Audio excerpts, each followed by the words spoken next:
मैं नेहा तिवारी आप सभी को वेलकम करती हूँ आज की ऑनलाइन क्लास पे। आज का टॉपिक है एलिमेंट्स ऑफ कॉस्ट।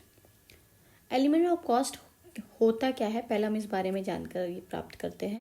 जब हम किसी भी प्रोडक्ट के एक्चुअल कॉस्ट के बारे में बात करते हैं बिफोर इस स्टार्ट ऑफ प्रोडक्शन, तो डिफरेंट हेड्स पे हम डिफरेंट एक्सपेंसेस को कंसिडर करते हैं। इन्हीं सभी हेड्स को मिला जुला के जब हम एक नाम देते हैं तो वो हम कहते हैं elements of cost. Elements of cost जो है वो बेसिकली 3 टाइप पे कैटेगराइज किया गया है: material cost, labour cost and expenses cost. Material cost के अंदर हम उसको डायरेक्ट मटेरियल और इनडायरेक्ट मटेरियल दो सब डिवीजन करते हैं। लेबर कॉस्ट के अंदर भी हम उसको डायरेक्ट लेबर कॉस्ट और इनडायरेक्ट लेबर कॉस्ट कैटेगराइज करते हैं। एंड सिमिलरली एक्सपेंसेस को भी हम डायरेक्ट एक्सपेंसेस और इनडायरेक्ट एक्सपेंसेस पे डील करते हैं। अब हम देखते हैं कि डायरेक्ट मटेरियल कॉस्ट क्या होता है। इसे हम प्रोडक्टिव मटेरियल भी बोलते हैं।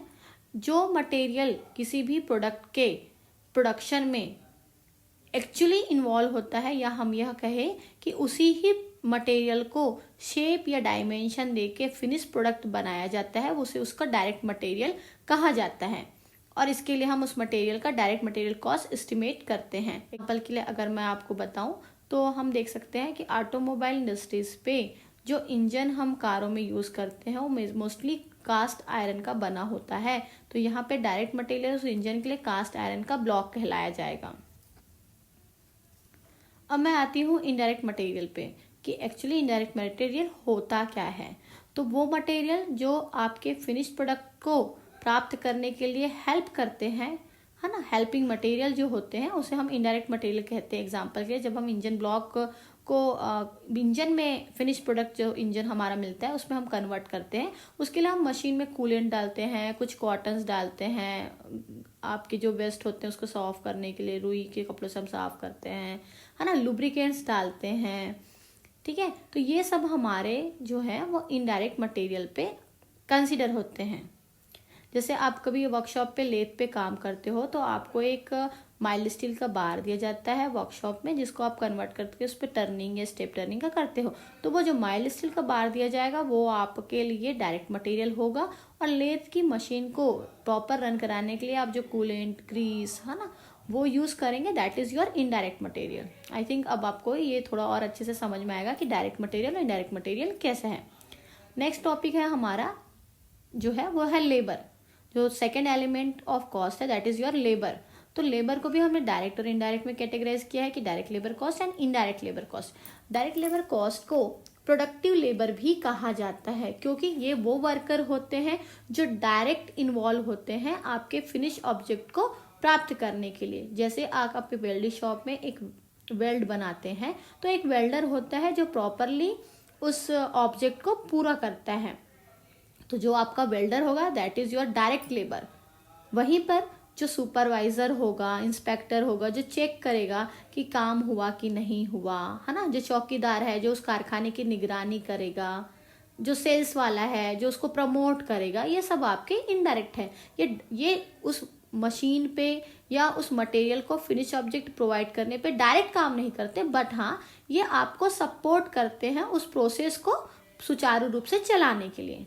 तो ये हमारे इनडायरेक्ट लेबर हुए। अगला है हमारा expenses. Third element of cost है वो है आपका एक्सपेंसेस। ये बहुत इंपॉर्टेंट है क्योंकि एक्सपेंसेस में हम जब अच्छे से डील करेंगे तो हमें न्यूमेरिकल सॉल्व करने में भी आसानी होगी। तो हम देखते हैं कि एक्सपेंसेस को भी हम डायरेक्ट एक्सपेंसेस और इनडायरेक्ट एक्सपेंसेस में कैटेगराइज करते हैं। डायरेक्ट एक्सपेंसेस को हम बोलते हैं कि वो एक्सपेंसेस जो डायरेक्टली चार्ज होता है कस्टमर को। जैसे कि कुछ स्पेशल जिग्स और फिक्सचर की सहायता से हम कोई फिनिश प्रोडक्ट बनाते हैं, तो जब हम उसे मार्केट में सेल करते हैं तो हम उस पर डायरेक्टली कोट करते हैं कि ये जो है इसके कॉस्ट जो है वो 5%, 2%, 1% डिफरेंट मैन्युफैक्चर का डिफरेंट हो सकता है, कि ये जो है वो आपको डायरेक्टली चार्ज किया जा सकता है बिकॉज हमने इस पर कुछ स्पेशल टूल्स या फिक्सचर्स का या कुछ स्पेशल मशीन या प्रोसेस में चेंजेस किया है ना। तो ये हमारे डायरेक्ट एक्सपेंसेस है जो हम कस्टमर से ही डायरेक्ट लेते हैं प्रोडक्ट के साथ। इनडायरेक्ट एक्सपेंसेस को याद करने के लिए मैंने एक कोड दिया है FASD। एफ से हमारा फैक्ट्री एक्सपेंसेस, ए से हमारा एडमिनिस्ट्रेटिव एक्सपेंसेस, एस से हमारा selling expenses and D for distribution expenses. तो जब हम इन चारों, है ना, इन चारों एक्सपेंसेस को एड ऑन करते हैं तो हमारा जो बनता है that is are indirect expenses. अब हम चेक करते हैं कि ये एक्सपेंसेस होते क्या हैं, फैक्ट्री, एडमिनिस्ट्रेशन, सेलिंग, है ना, और ये डिस्ट्रीब्यूशन एक्सपेंसेस होते क्या हैं। तो फर्स्ट हम डील करते हैं फैक्ट्री एक्सपेंसेस क्या है। तो जितने भी इनडायरेक्ट लेबर और इनडायरेक्ट मटेरियल का कॉस्ट होता है उस प्रोडक्ट का, उसको हम फैक्ट्री एक्सपेंसेस के हेड पे कंसीडर करते हैं। नेक्स्ट है हमारा, एग्जांपल के लिए मैं बता देती हूँ कि फैक्ट्री एक्सपेंस पे जैसे लुब्रिकेंट्स का कॉस्ट हुआ, कूलेंट का कॉस्ट हुआ, हाँ, वेजेस जो हम सुपरवाइजर को देते हैं, है ना, स्टोर कीपर को देते हैं, रेंट टैक्सेस, हम जो बिल्डिंग का अगर हम कारखाना लगाए हैं या कोई बिल्डिंग रखे हैं उसके इंश्योरेंस के चार्जेस, ये सब हमारे फैक्ट्री एक्सपेंसेस पे कंसीडर होते हैं।